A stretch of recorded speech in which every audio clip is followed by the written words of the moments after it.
Hey guys, this is Dr. Justin Marcagiani. Today's video is going to be on the secret to addressing gut bugs. We're going to talk about kind of my clinical strategies over the last 10 plus years of things that have been the most helpful to addressing stealthy underlying gut infections. Before we do, please smash that like button, hit the bell on the notifications so you get notifications of new content coming your way. Most of my listeners here aren't even subscribed, so you're missing out on all kinds of great content coming your way. All right, so outside of the gate here, when we talk about gut bugs, that's kind of a big umbrella for all kinds of different things. That could be in the parasite category, like Cryptosporidium, Giardia, Blastocystis hominis, Pentatrichomonas hominis.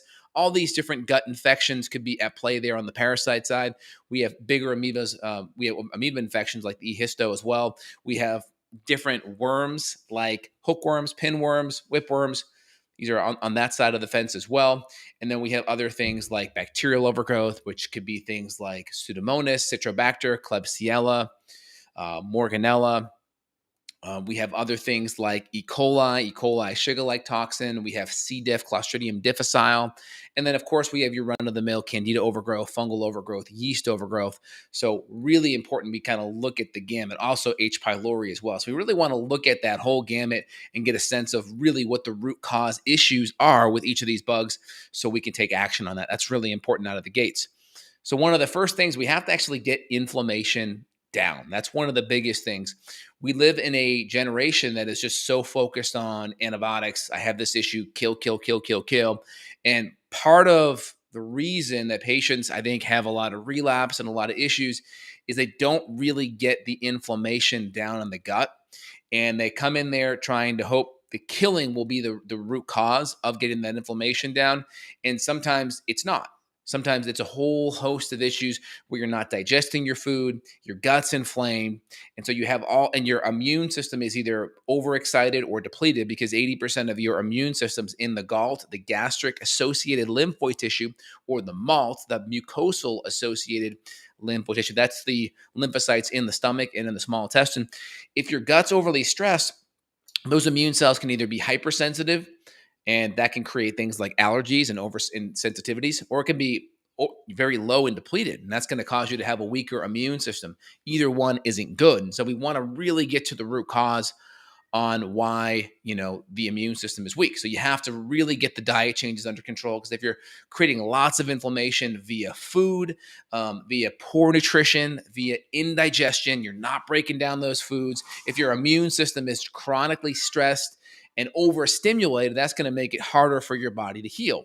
And so when you come in there and start hitting a whole bunch of herbs, you can start to get overly sensitive to the herbs.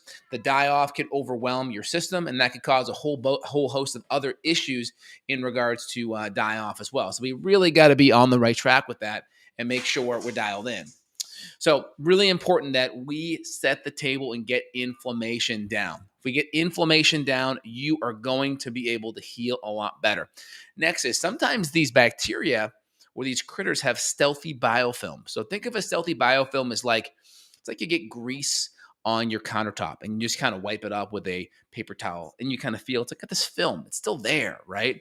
It's got mucousy kind of film. It's like you need to pull out the Dawn soap or something that has a natural solvent like a citrus oil or apple cider vinegar and actually break it down. You actually have to break that solvent down, that mucus layer down. And so we'll use things, biofilm busters, whether it's silver, ginger, N-acetylcysteine, different systemic enzymes, lumbrokinase, nattokinase, serrapeptidase. We'll do different things to kind of help tame that mucus layer so the herbs can actually hit that bacteria or hit that critter and be able to knock it down. Because if we have an ability to connect the antimicrobial with the actual surface of that bacteria or bug, we may not be able to wipe it out. So we got to really be on top of that. Addressing biofilms can make a huge, huge difference. We really want to make sure that's addressed as well. And then I would say beyond that, really using the right herbs. So when I pick different herbs in my kind of clearing lines, I use herbs, one, that are a higher dose. We do things that are synergistic, like berberine and artemisia, very synergistic. We may use herbs that also have antimicrobial aspects to it. And, let's say someone has a stealthy Lyme infection. The issue with Lyme is that a lot of the herbs that we may use with some of the bug killing, you may actually knock out some Lyme issues or some bacterial issues on the Lyme side incidentally, because things like Artemisia and berberines and olive leaf, they're really good at knocking out other Lyme issues. So it's always potential for that to be benefited, right? It's always potential for that too. And so we look at the biofilms. We're going to address the biofilms. We're going to address the antimicrobials. We're going to calm down the gut. We're going to get the inflammation better. Also, are we moving the bowels well? If we're not moving the bowels, you could reabsorb so much toxic debris, and that can actually stress out your immune system even more because now you have all these biofilms that are breaking down. You have mycotoxins, you have endotoxins slash lipopolysaccharides. You have all these stressors now entering your lymphatic system, so your limbs can get really congested. So you can do things that actually have a pro lymphatic support. Ginger is a dual one, right? Because it helps with biofilms on one side and the lymph on the other side. You can go on Amazon and get a lymph brush and just kind of brush everything gently up to your heart. My heart's right here. So I would just kind of gently brush everything kind of down to my heart and really work on the lymph. You can get a rebounder, with like aka trampoline, and kind of bounce for 5 minutes. You can get a whole body vibration, vibrate for 5 or so minutes, and then do the brushing. And that will take a lot of these toxins because when you take herbals, it's going to move throughout your entire body. And so when you start killing stuff, it may not just be here, it may start to move around. And so you just want to make sure that your body has the ability to lymphatically process that. Okay. If you can lymphatically process it, it's going to make a huge difference to your healing and you feeling so much better. So we really, really, really want to be on top of that. Okay, excellent. So what else? What else can we be on top of in this category here? So we talked about biofilm. We talk about lymph. We talk about using the right herbs and then the right length of time and synergistically combining herbs that are well. So my line, I have GI Clear 1 through 6 and other ones as well. And we'll combine them depending on what the bug is. H. pylori is treated differently than, let's say, Pseudomonas or Klebsiella or a parasite or a yeast. Or if we have colonized mold issues too, we're going to be looking deeper at mold in the environment as well. Because sometimes if you have colonized mold in the gut, you got to treat the gut, but you also got to treat the environment too. You have to make sure both things are dialed in. We may also add in specific binders to attract some of these toxins. We may use activated charcoal, bentonite clay, fulvic minerals, citrus pectins, zeolites. These are different compounds that we may use to kind of help soak up and clean up a lot of the dead debris that we're getting in contact with. So you really want to look at these things holistically across the gate from all sides. Outside of that, I think we hit all the major issues here today. I would just say if you're struggling and you're having issues in this area, you want to see someone who has a lot of experience. You don't want to go gung ho and start killing things. And also, if you're worried about toxicity issues like mold or heavy metals, you do not want to dive at those things first. You want to get to the root underlying issue of why these things are there to begin with. You don't want to start doing a whole bunch of detoxification because so much of your detoxification happens via healthy gut.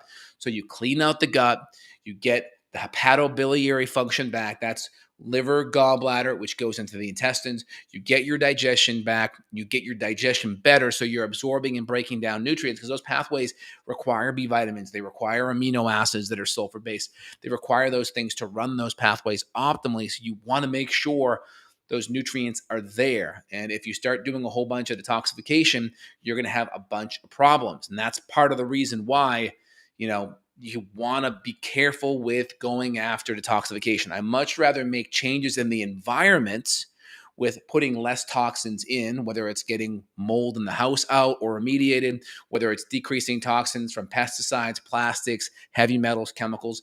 We'll at least decrease the in while we work on the constitution, and then eventually we'll get the output of getting these toxins detoxified better.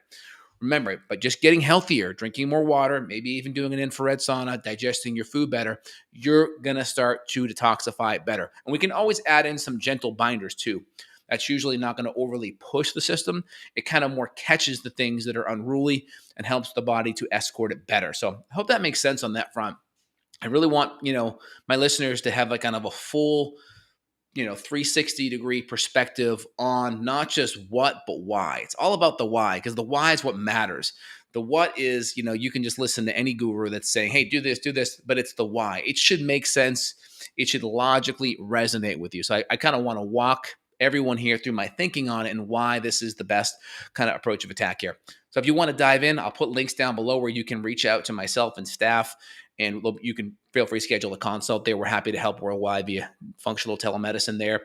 And we are going to continue to produce more content for y'all to help improve your health and help you put your health back in your hands. So put comments down below. Let me know your thoughts, and make sure you subscribe so you get access to more of these live Q&As.